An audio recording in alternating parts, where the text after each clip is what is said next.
అదివో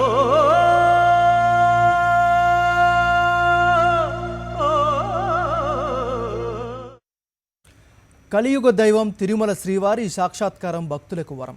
ఆయన చల్లటి దీవెనల కోసం భక్తులు పోటీ పడుతుంటారు. అందుకే దేశ విదేశాలు దాటుకుని మరీ వచ్చి స్వామివారి సేవలో తరిస్తుంటారు. మరి అలాంటి దేవుడు అక్కడ ఎప్పుడు వెలిశారు? ఆయన అవతారం భూలోకంలో ఎలా జరిగింది? మహోన్నతమైన ఆ ఆలయ నిర్మాణం ఎలా జరిగింది?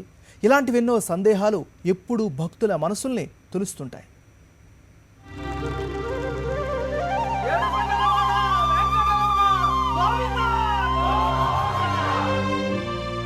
అదివో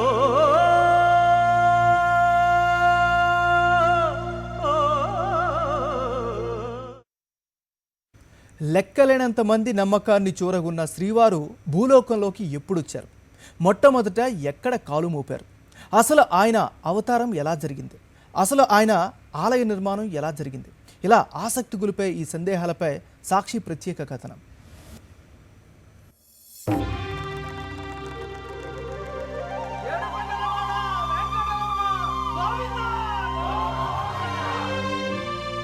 అదివో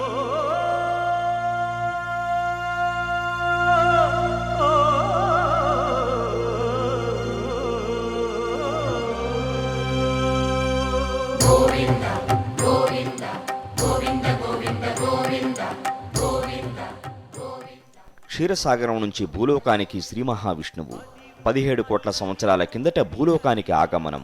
అత్యవతార రూపంలో వెంకటాద్రి కొండపై శ్రీనివాసుని అడుగులు. దేవదేవుడి సాక్షాత్కారమే కాదు, ఆయన భూలోక ఆవిర్భావం కూడా ఎంతో ప్రత్యేకంగా ఉంటుంది. క్షీరసాగరంలో కొలువుదీరిన శ్రీ మహావిష్ణువు సామాన్య భక్తుల కోసం భూలోకంలో అవతరించారు.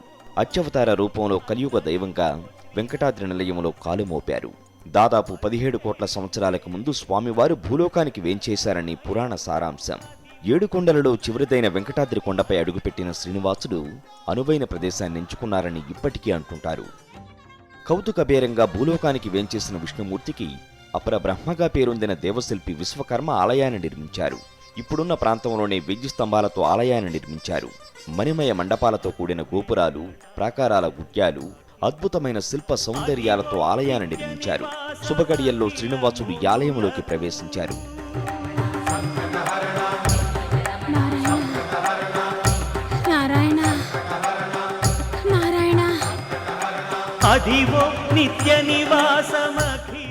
స్వామివారు స్వయంభవ మన్వంతరంలో అర్చావతార స్వరూపంగా భూలోకానికి వేంచేసినప్పుడు దేవశిల్పి అయిన విశ్వకర్మ స్వామివారి యొక్క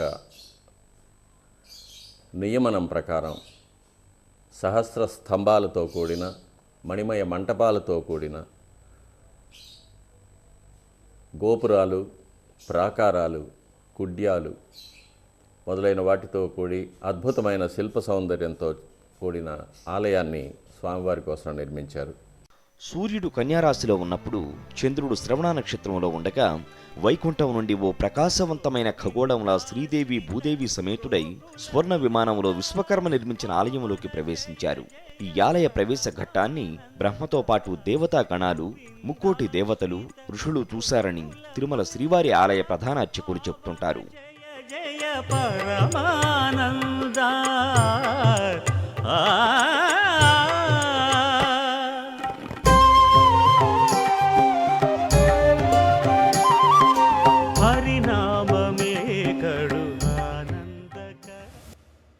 తిరుమల ఆలయం అంటే ఇప్పుడున్నదే అనేది ఎంతోమంది భావన. కానీ అది వాస్తవం కాదని పురాణాలు చెబుతున్నాయి. ఇప్పుడున్న ఆలయానికి ముందు 2 సార్లు శ్రీవారి ఆలయ నిర్మాణం జరిగిందట. శ్రీవారికి మొత్తం 3 సార్లు ఆలయ నిర్మాణాన్ని జరిగిందని చరిత్ర చెబుతుంది. ఇంతకీ స్వామివారి ఆలయాన్ని ఎవరు నిర్మించారు? ఎందుకు 3 సార్లు నిర్మాణం జరగాల్సి వచ్చింది? శ్రీవారి ఆలయ నిర్మాణంపై ఎన్నో ఆసక్తికర విషయాలు. ఒక్కసారి కాదు, మొత్తం 3 సార్లు ఆలయ నిర్మాణం. ఇప్పుడున్న ఆలయం 3వది. 7 కొండలపై ఎప్పుడూ దేదీప్యమానంగా వెలుగొందే స్వామివారి ఆలయ నిర్మాణం వెనుక మనకు తెలియని చరిత్ర దాగి ఉంది. స్వామివారికి ఒక్కసారి కాదు, మొత్తం 3 సార్లు నిర్మాణం జరిగిందట. 17 కోట్ల సంవత్సరాల కిందట విశ్వకర్మ నిర్మించిన ఆలయం కాలగర్భంలో భూగతమైందని పురాణ సారాంశం. వెంకటాచల పర్వతాలలో ఈ రోజుకు కూడా అదృశ్య రూపంలో నిక్షిప్తమై ఉందని మహర్షులు చెప్తారు. మొదటి ఆలయం కాలగర్భంలో కలిసిపోయిన తర్వాత దేవదేవునికి రెండవసారి ఆలయ నిర్మాణం జరిగింది. ద్వాపర యుగం చివరిలో కలియుగం ఆరంభంలో స్వామివారికి ఆలయ నిర్మాణం జరిగిందని చరిత్ర. 1900 సంవత్సరాల కిందట తొండమాన్ చక్రవర్తి ఈ ఆలయ నిర్మాణం చేశారని అంటారు. 2 గోపురాలు 3 ప్రాకారాలతో వెంకటేశ్వర స్వామికి ఆలయాన్ని నిర్మించారని అష్టాదళ పురాణాలు స్పష్టం చేస్తున్నాయి. కలియుగ ఆరంభంలో ద్వాపర యుగాంతంలో తొండమాన్ చక్రవర్తి స్వామివారి కోసం 2 గోపురాలు 3 ప్రాకారాలతో కూడిన ఆలయాన్ని నిర్మించి ఇచ్చారని, స్వామివారు అమ్మవారితో పాటు ఆ ఆలయంలో ప్రవేశించారని మనకు అష్టాదశ పురాణాంతర్గతంగా వెంకటాచల మహత్యంలో చెప్పబడి ఉంది. అయితే కాలానుగుణంగా తొండమాన్ చక్రవర్తి నిర్మించిన ఆలయం కూడా కొన్ని నైసర్గిక స్వరూపాల వల్ల కాలగర్భంలో కలిసిపోయింది. స్వామివారి దివ్యమంగళ స్వరూపం కూడా భూగర్భంలో మునిగిపోయింది. దీంతో రెండవసారి నిర్మించిన శ్రీవారి ఆలయం మరోసారి అంతరించింది. తొండమాన్ చక్రవర్తి నిర్మించిన గోపురాలు, ప్రాకారాలు, కట్టడాలన్నీ కాలక్రమంలో కనిపించకుండా పోయాయి. రెండవసారి నిర్మించిన ఆలయం కూడా శిథిలం కావడంతో చాలా కాలం తర్వాత మరోసారి ఆలయ నిర్మాణం జరిగింది. దాదాపు 1900 సంవత్సరాల కిందట ఇప్పుడున్న ఆలయ నిర్మాణం జరిగింది. ఈ ఆలయాన్ని తర్వాతి కాలంలో ఎంతో మంది రాజులు, రారాజులు అభివృద్ధి చేశారు. ఎన్నో నూతన నిర్మాణాలు చేపట్టారు. యుగాలు మారినా, తరాలు మారినా స్వామివారి వెలిసిన ప్రదేశంలో మాత్రం ఎటువంటి మార్పు లేదు. అందుకే తిరుమల శ్రీవారు ప్రపంచ ప్రఖ్యాతిగాంచారు. ఇలా స్వామివారి ఆలయ నిర్మాణం ప్రతిదీ కీలక ఘట్టంగా ఉంటుంది. అయితే భరద్వాజ గోత్రం, గోపీనాథ్ దీక్షితుల వంశానికి చెందిన వారు మాత్రమే నేటికి శ్రీవారికి సేవలందిస్తుంటారు. వారికి మాత్రమే స్వామివారిని తాకే అర్హత ఉందని పండితులు చెప్తారు. శ్రీ మహావిష్ణువు అర్చావతార రూపం అదృశ్యం, అనంతరం పునరాగమనం ఎంతో ప్రత్యేకంగా ఉంటుంది. 2 భక్తులు స్వామివారి రూపాన్ని కనుగొనడంతో ఇప్పుడున్న వెంకటేశ్వర ఆలయం నిర్మాణానికి బీజం పడింది. గోవిందాశ్రిత గోకుల బృంద పావన జయ జయ పరమానంద. మహోన్నతమైన స్వామివారి ఆలయ నిర్మాణ క్రమం ప్రత్యేక అనుభూతి గురిచేస్తుంది. విష్ణువు ఆలయంలో అర్చకునిగా పనిచేస్తున్న గోపీనాథ దీక్షితులనే బ్రాహ్మణునికి, మరో గ్రామానికి చెందిన యాదవునికి శ్రీ మహావిష్ణువు ఒకేసారి స్వప్నంలో కనిపించి ఆలయ నిర్మాణానికి స్వాగతం పలికారని పురాణ సారాంశం. అత్యవతార రూపం స్వామివారి పుష్కరిణికి దక్షిణం వైపు తింతిని చెట్టు కింద భూగతమైందని, దానిని వెతికి తీసి అదే చోట ప్రతిష్ఠించమని చెప్పడంతో ఇరువురు భక్తులు స్వామివారి అన్వేషణలో పడతారు. ఆయన దివ్యమంగళ స్వరూపం కోసం వెతుకుతూ ఒకరికొకరు కలుసుకున్నారు. తమకు స్వప్నంలో జరిగిన విషయాలను చెప్పుకుంటూ చివరికి స్వామివారు ఎక్కడున్నారో కనుగొన్నారు. పుట్ట లోపల ఉన్న స్వామివారిని కపిలగోవు యొక్క క్షీరాన్ని కుండలతో తెచ్చి పుట్టపై పోయగా పుట్టమన్ను కరిగిపోయి అత్యవతారంలో ఉన్న స్వామివారు కనిపించారట. తదనంతరం భరద్వాజ మహర్షి ఇప్పుడున్న ప్రదేశంలోనే విగ్రహ ప్రతిష్టాపన జరిపించారని ఆలయ అర్చకులు అంటున్నారు. కొన్ని నైసర్గిక వైపరీత్యాల వల్ల భూగతమైపోగా స్వామివారి యొక్క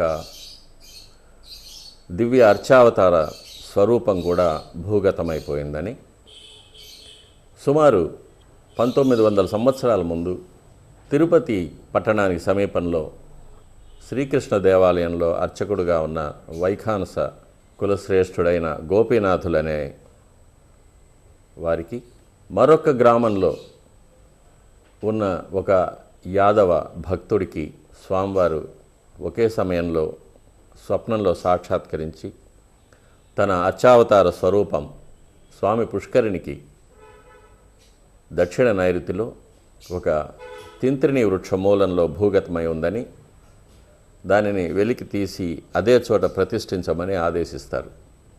ఈ ఇరువురు భక్తులు కూడా వారి వారి గ్రామాల నుంచి బయలుదేరి వెంకటాచల పర్వతాలకు వచ్చి స్వామివారు చెప్పిన ప్రదేశాన్ని అన్వేషిస్తూ కలుసుకొని వారికి వచ్చిన స్వప్న వృత్తాంతాలను ఒకరికొకరు తెలుసుకొని ఇద్దరు కలిసి ఆ తింతిని వృక్షమూలంలో ఉన్న స్వామివారి యొక్క విగ్రహాన్ని కనుగొంటారు.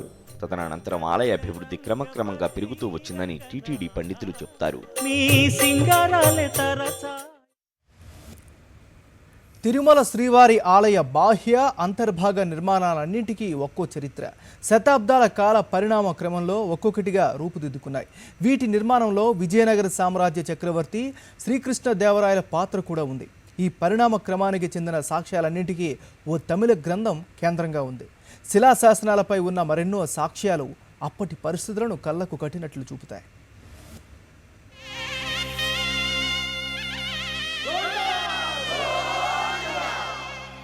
కట్టెదుర వైకుంఠము కాణా చైన కొండ తెట్టెలాయ మహిమలి తిరుమల కొండ తిరుమల కొండ. కట్టెదుర వైకుంఠము కాణా చైన కొండ తెట్టెలాయ మహిమలి తిరుమల కొండ తిరుమల కొండ తిరుమల కొండ. శ్రీవారి ఆలయ నిర్మాణం వర్ణనాతీతం. ప్రతి నిర్మాణం ఒక్కో కళాఖండాన్ని తలపిస్తుంది. మరి అంతటి మహోన్నత నిర్మాణం ఎలా సాగిందనే సందేహాలు ప్రతి ఒక్కరిలో మెదులుతాయి. ఈ వివరాలన్నీ తోల్కప్పియం అనే తమిళ గ్రంథంలో విపులంగా వర్ణించబడి ఉన్నాయి. వెంకటాచల పర్వతాలలో ఉన్న జీవరాశులు, పుణ్యతీర్థాలు, అరణ్యం, జలపాతాలతో పాటు ఉపత్యక అనే ప్రాంతం ఉన్నట్లుగా తెలిపి ఉంది. ఈ ఉపత్యక ప్రదేశం కొండలతో నిండి మధ్యలో పల్లెం లాంటి ప్రదేశం ఉందని, అందులో శ్రీ మహావిష్ణువు విగ్రహం ఉందని, దేశంలో ఉండే ప్రజలందరూ స్వామివారిని చూడటానికి వస్తున్నారని ఆ గ్రంథంలో ఉంది. ఈ ఆలయంలో దేవుణ్ణి 4 వైపుల నుంచి దర్శించుకోవచ్చునని తెలుపబడింది. దీన్ని బట్టి 4 వైపులా 4 స్తంభాలు, ఓ పైకప్పు మాత్రమే ఉందని తెలుస్తుంది.